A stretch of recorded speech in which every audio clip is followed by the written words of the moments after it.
Hello, how are you doing? No, seriously, how are you doing?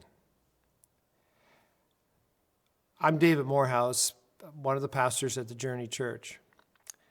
And we are trying to just take a moment in the midst of people's lives in this very different time right now that we're in, here in the greater Moncton area and around the world, to be able to just provide some spiritual encouragement, presence, and leadership in these days ahead.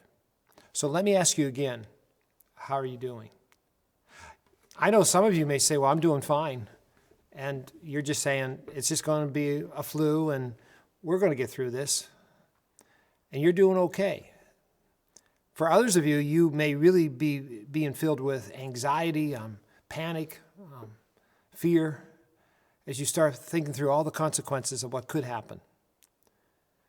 For others of you, what really is stressing you out is really just seeing how our society is really getting sort of flipped upside down. The stock markets, the economy, the no toilet paper at the grocery stores.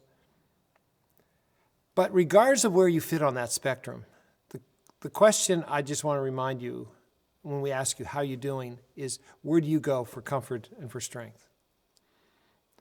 Let me remind you that in God's word, we're told this: those who live in the shelter of the Most High will find rest in the shadow of the Almighty.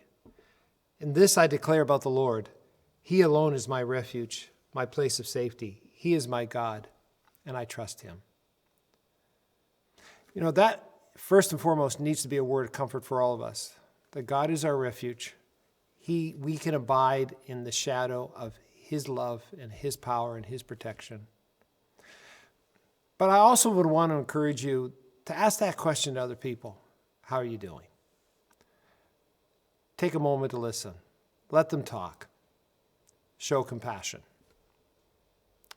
Now, our goal here at the Journey Church is to be spiritual leadership that will love you well by leading you well.